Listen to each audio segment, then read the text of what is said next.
morning, good afternoon, good evening, good God, and welcome to the madness that is the Charlie Marx Show. I'm Charlie Marx, and due to a time slip, you are watching today's programme yesterday. Tomorrow doesn't look much better. If you are enjoying the Charlie Marx Show, then please like, subscribe, ring the bell for notifications, and follow the Charlie Marx Show. Also, please share, as sharing is daring. You can also leave me a comment, or why not join the show by sharing a problem with viewers' letters, or tell me what's bugging you in the world with the Devil's Advocate. I can also be spied upon by you visiting www.charliemarx.co.uk. I have to start the show with some disturbing news. I've been getting some death threats. I never thought in this day and age that I would hear of, let alone be a recipient of such malicious threats of violence. If I receive any further death threats, I shall be changing my bank.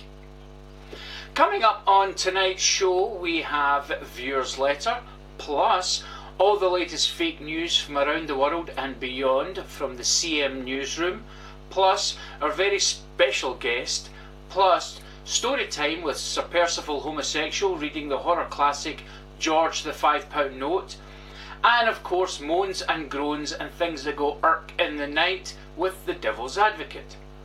But before we move on with the show, I'd like to send a quick thank you to two of our latest subscribers, Leonard and Beatrice Dorfman.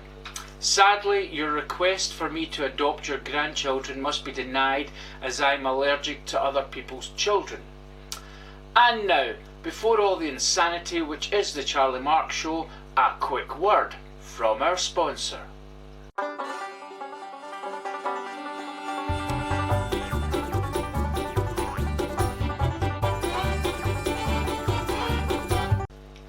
Want to earn an extra £2,000 a month to add to your income?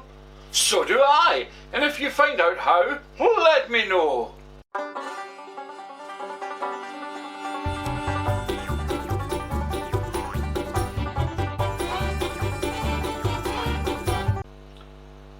Thank you to our sponsor. Later on in the show we have our very special guest who will be giving his first interview in many years. But first, let's see if we can help one of our viewers with a problem only the Charlie Marx Show can solve in Viewer's Letter.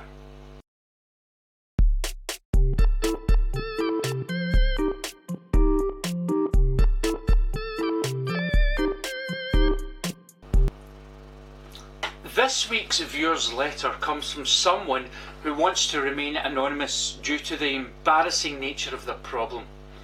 It reads, Dear Charlie, I have a slight 275 kilogram weight problem and it's ruining my life. I cannot work anymore as I can't fit through the front door, so the chocolate factory I work for had to let me go. I'm so down because I was their chief taster and I miss my work dearly. I looked in the mirror the other day and realised that I needed a second mirror. I want to remain anonymous as I'm applying for my old job under a new name. I'm asking either for your advice or if you could pop round and tie my shoelaces. Yours sincerely, Anonymous Chunky Person. Well, Geoff Jackson of 41 Merrily Way, Yorkshire, the big red house next to the petrol station, I really want to help you. I understand your frustration, as we all like something sweet now and again, and I feel your pain. But the question remains, how are you going to get any treats if you don't have a job? You could dress up as a child and hope that someone wearing a boiler suit will try and coax you into their van with chocolate. But if you're not willing to stand out in the cold waiting for the suspect transit, I think I have the perfect solution for you. The Winkle Wonkle Company have a brand new dieting DVD series called the Starve and Save Workout.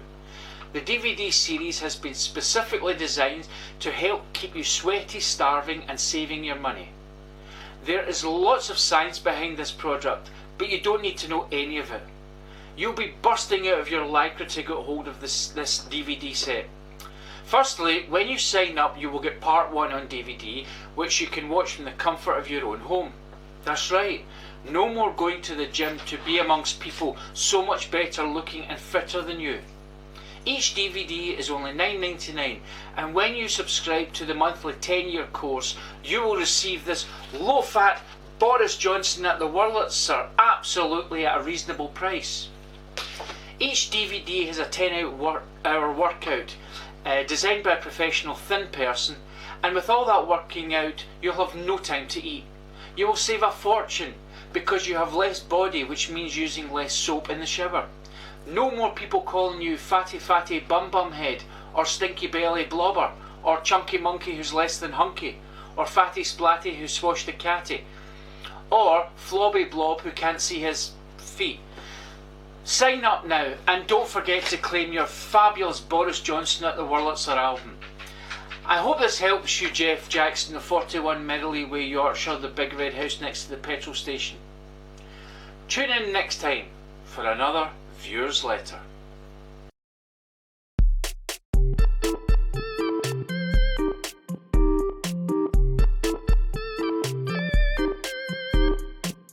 You know, it's hard to find the right thing on YouTube to watch, so maybe you should watch the Charlie Marx Show. Welcome back, friends and enemies alike. You're watching the Charlie Marx Show, which is the only show on YouTube to have me on it. Coming up, our very special guest, Storytime and the Devil's Advocate.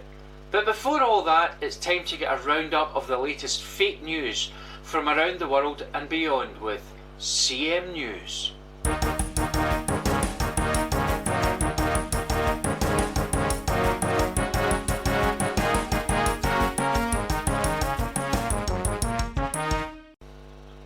Good evening and welcome to CM News with me, Kate Bush.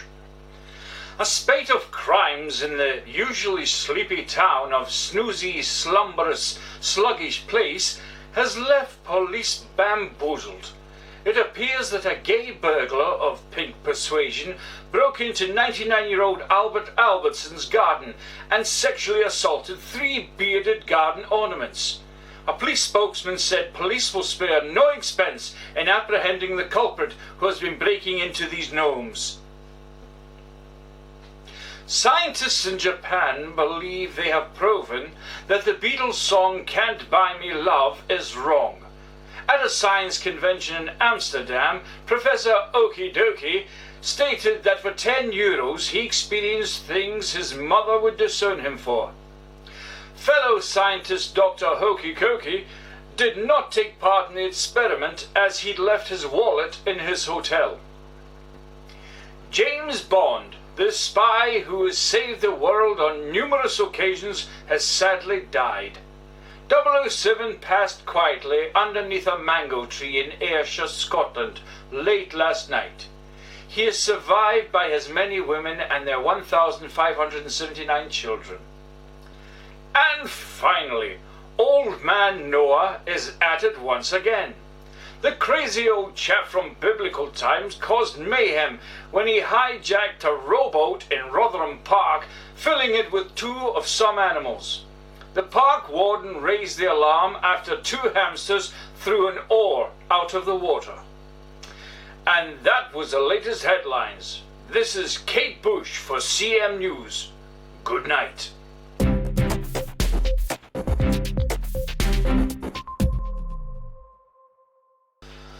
Thank you, Kate. More from the CM Newsroom next time. But now, my special guest.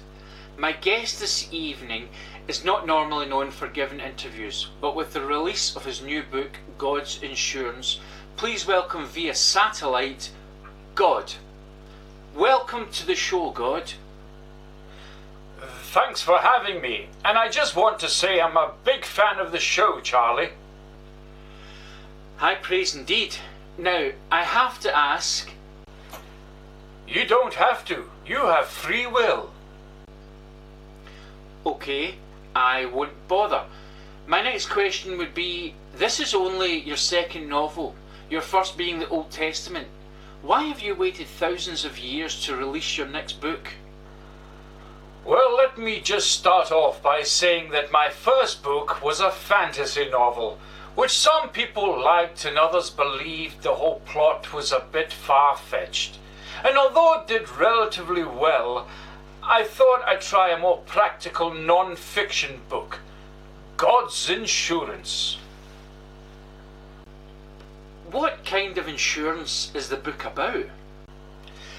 Marriage insurance. But why a book on marriage insurance? Well, that's my job part-time. You sell insurance?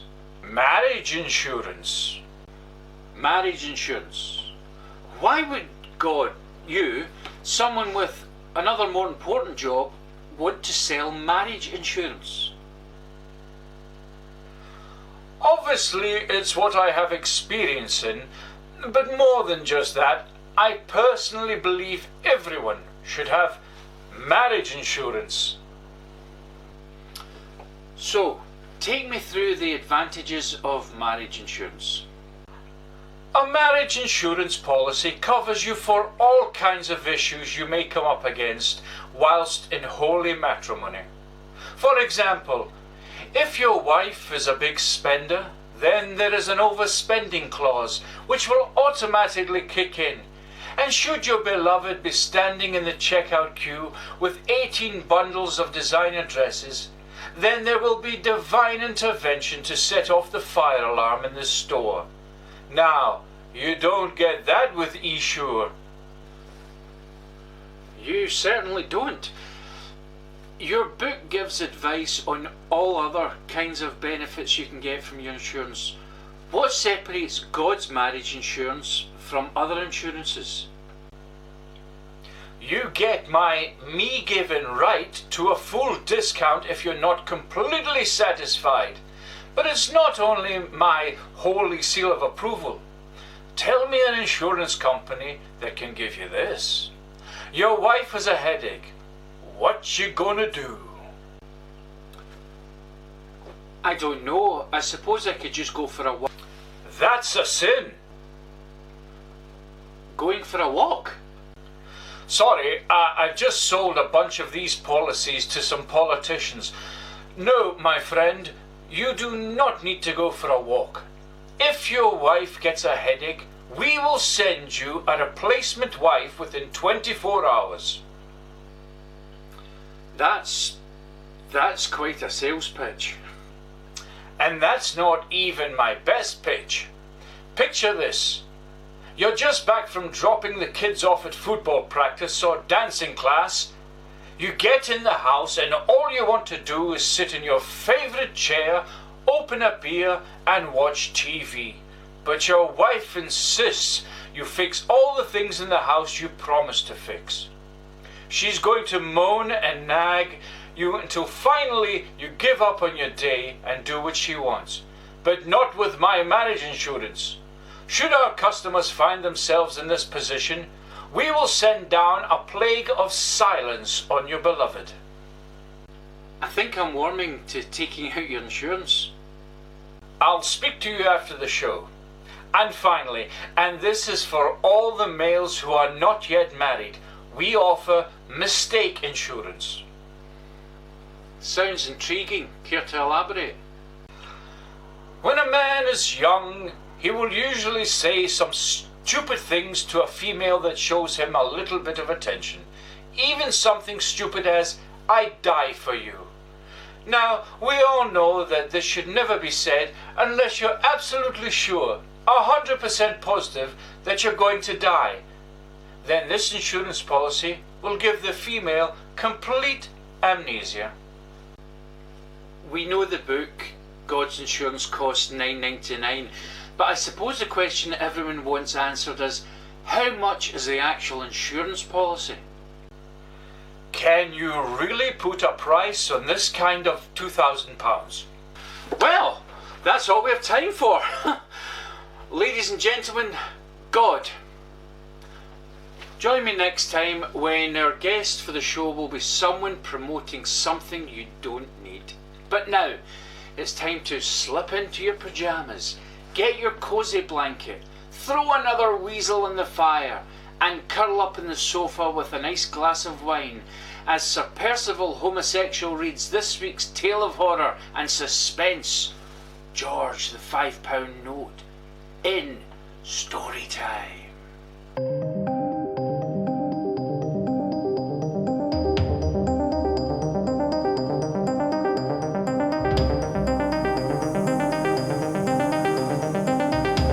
Hello children, and little people who are so often mistaken for children, and welcome to Storytime.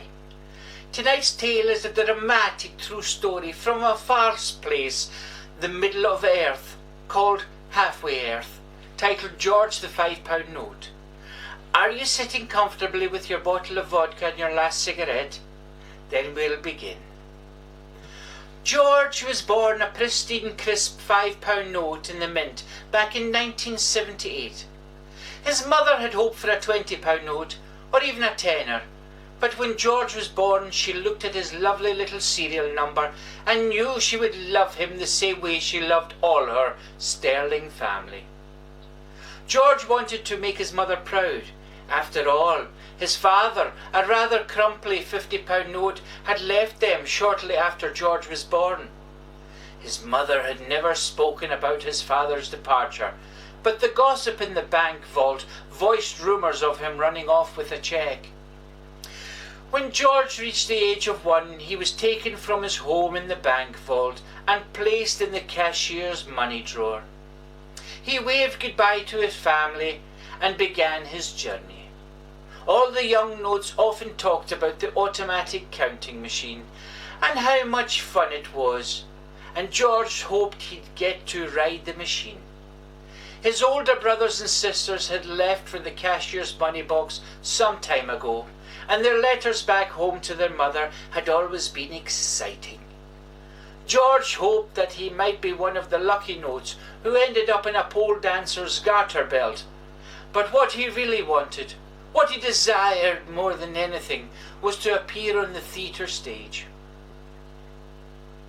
Life was not about to let this happen easily for the little £5 note, and one cold autumn afternoon his adventure began when an old lady entered the bank and withdrew £20. It would have been a very different story if she had asked for a £20 note, or even 2 tens. But she had requested 4 5s. Suddenly George was plucked from the comfortable drawer, and after being licked and squished from the bank teller, he was handed over to the old lady. George was miserable. He'd often heard stories about how some old people would get their cash and their toilet paper mixed up, and this frightened him greatly. George's life was to take a simple twist of fate, as the old woman was blown over by a sudden gust of wind as she exited the bank, killing her instantly and allowing George to escape from her knitted purse. Suddenly he was out in the open, and as he looked up he saw giants rushing about, almost standing on him. He managed to dodge the people, but was almost drowned by a Great Dane called Tiny, who just had to go. The tsunami was overpowering and swept George to the gutter. He held on to the litter in the gutter to stop him being flushed down the drain, and soon the flood from Tiny subsided. George lay on the ground exhausted. That night George felt like the world was going to be the worst place ever for a young note.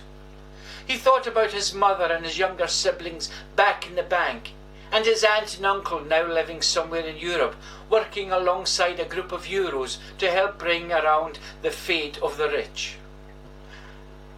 Other currencies he knew were being laundered for the cartel, or even getting plastic surgery to become bitcoins. How could he not have been given the breaks that they had? George was feeling as low as he could possibly feel, when all of a sudden he was lifted into the air by the hand of a dirty tramp. The tramp held George to his face and smiled a toothless grin. "I'll give you a nice home," said the tramp. George was delighted that he would be able to curl up in front of a log fire with a hot cup of cocoa, and suddenly his smile roared as he realized that being a tramp it was highly unlikely that he had hot cocoa, nor a warming log fire, nor a home. George was violently thrust into the tramp's pockets. George's eyes began to burn as a stench of mould and cheese filled his little nostrils. George had to escape.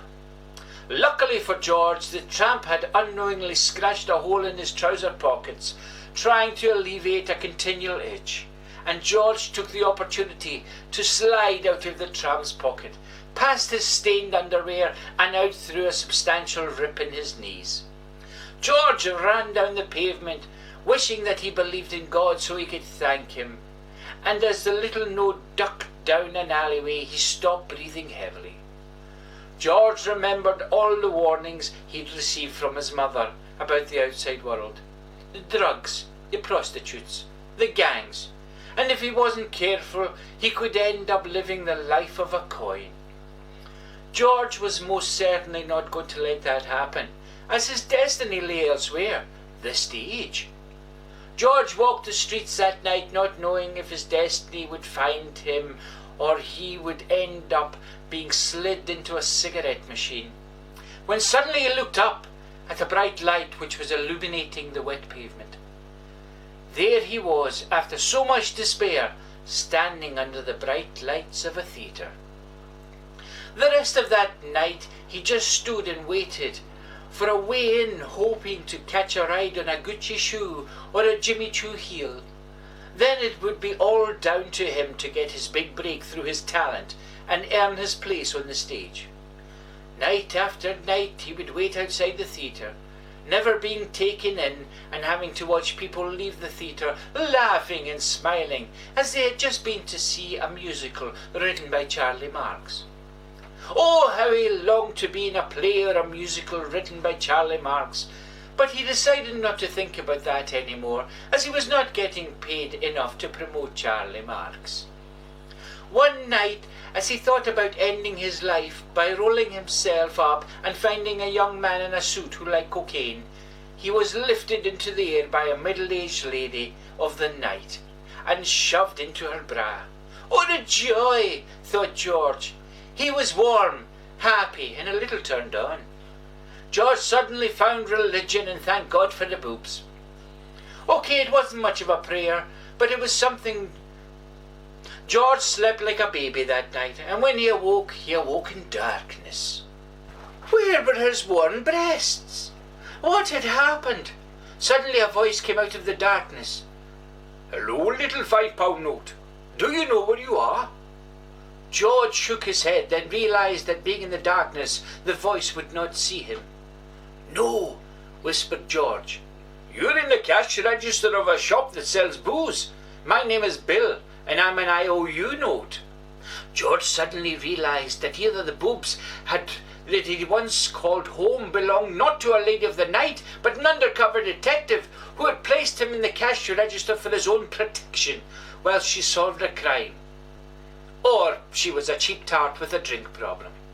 He didn't know where he was or how far he was from the theatre, but as he sat crying, he did realize that his entire life was about to change, because he was about to meet Sir Edmund Frothington. George was alerted to the sound of computer buttons being pressed, and then a bright light as the till opened. He was then lifted out of the till by the cashier and handed to a rather stout man with a swirling moustache holding a large cigar. The stout man was holding the cigar, not the moustache. The stout man lifted George up and looked directly at him. Do you know who I am, little £5 note? Asked the stout man. George shook his head nervously. I am Sir Edmund Frothington, and I am the owner of the largest theatre in the land, and I only produce works written by Charlie Marx and some bloke called Shakespeare. I make dreams come true. If George had tried, he could not conceal his smile. George had not only found his destiny, but his destiny had found him. Sir Edmund Frothington, then taking a gold lighter out of his pocket, set George on fire. George's last memory would be him lighting Sir Edmund Frothington's cigar. I'm also a very wealthy, obnoxious swine, continued Sir Edmund Frothington, as he let the burning George drop.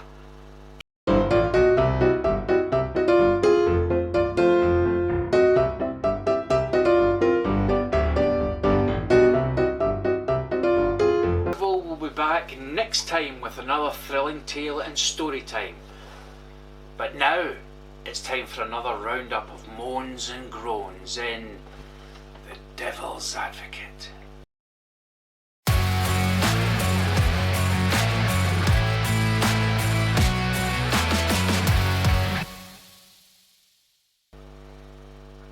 Welcome, boys and girls, to The Devil's Advocate. Tonight's moan is titled Creating the Opportunity. Have you ever wondered how some people have managed to get the jobs they get?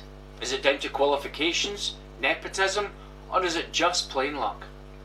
I've often wondered why the person who's in charge of some of the most important organisations seem to be quite unable to organise themselves. What about the people in charge of councils and cities or the entire country? Do these people really know what the problems are with their citizens? Sure, the wrong actor may be put into the right role, but this does not harm us, unless of course we're super fans of the movie they were in. I propose that the common person could and should take over the jobs given to those who fail. And yet when these jobs do come up, the average Joe or Joe S will not stand a chance, because the ones in charge will not take a chance on them not conforming to the same old regulations. But these regulations have been screwing it up all along. However, as you know, the Devil's Advocate is here to find the loophole, seek the way, and crush the powers that be. And I do indeed have a solution. Firstly, in order to infiltrate an organisation that controls our daily lives, you will have to be of a certain age. And the reason for this is quite simple. Certain records still exist, and they have been not deleted or lost. But the ones who have can create the opportunity. Tonight, ladies and gentlemen, we're going to create a CV, a wonderfully creative CV. Now, a CV is a piece of paper that stands between you and the job. The CV has no emotions, it has no creative showbiz pizzazz to sell you as a prospective employee. The CV has no soul. Follow these simple points of advice and you could soon be working on a job given by the people to work for the people. The CV must have no dates missing, especially from before you were born. So before your birth you must write not born yet. If you've had a lot of jobs, prospective employers may think that you have a low attention span, get bored easily, or that you're a kleptomaniac who just can't get enough of office stationery. To resolve this, you must add that you have only had a lot of jobs because you are so good and the employers want to keep sharing you with other companies. But perhaps I'm getting ahead of myself. Let's start with your personal statement. You should state that you can offer an employer loyalty, unconditional commitment, and the phone number to the cute male or female sitting 2 desks down once you gain their trust. You can then put down on your CV that you're a problem solver, which means that you will always aim to get your holidays booked before your colleagues. Also, you should put down that you have excellent time management skills, which means that if you are sent out on an errand during office time, then you will only do a minimal amount of personal shopping. Next, your educational qualifications. Firstly, school. If you're under the age of 30, then you can stop right there, as your files are still on record for all to see. For older viewers though of the show, you will now have carte blanche to make yourself a genius, even though you may have left school at the age of 15 with your teachers throwing a party. You must have an English qualification, so give yourself an A. Math is important if you're going to be dealing with finances, so give yourself an A. You'll also want a history qualification, as this shows you are quite sentimental with the past. Give yourself an A. Now it's time to play it down a bit so as not to heighten suspicion. Art will give you a personality, so give yourself a B. Next, RE, religious education, shows that you will neither kill your employer nor you will commit adultery with any of your co-workers. Give yourself a B+.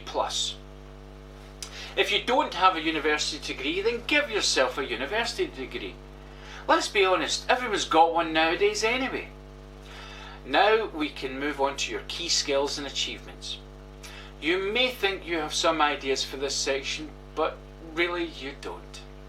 It's important to remember that drinking 14 pints of Guinness and getting to the end of Don't Stop Believing on the karaoke is a key skill or achievement, but it isn't. Here, all you will have to do is convince the person reading your CV that you will love the company more than you love your own family. That in itself is a key skill and achievement, especially if you can repeat this at an interview with a straight face. If you don't have kids, give yourself 2 kids. This will show that you will do any overtime offered, as you don't want to rush back to them. Mention that you have good knowledge of various computer packages, but do not then go on to elaborate that you're especially good at Medal of Honor and Grand Theft Auto. You may do a lot of stuff, but now it's time to get serious with your extracurricular activities. Do not say that you do amateur dramatics or that you play in a band, because office staff do not want to be pressurised into buying tickets for your next show or gig, and you won't want to cause your co-workers stress by them having to come up with an excuse not to attend anything you're involved in. Put down that you play golf and read classic literature. You will never get a follow-up question on this. You will need a licence, as a licence shows you have achieved something difficult, so give yourself a driving licence, a dog licence and a licence to kill. Finally, your references. Buy 2 cheap mobile phones and put a free SIM card in each. Give one to your best friend and the other to someone you are blackmailing, and get them to pretend that they are a doctor or a lawyer, or perhaps a doctor-lawyer. Now all you have to do is get the job, and you can put right what your predecessor put wrong. So there you have it, folks, another way to beat the system in the devil's advocate. Thank you for watching the Charlie Marx Show, and remember to like, subscribe, hit the bell for notifications, whack the bell, share and follow me on www.charliemarx.co.uk. So, until next time, go for a sleep.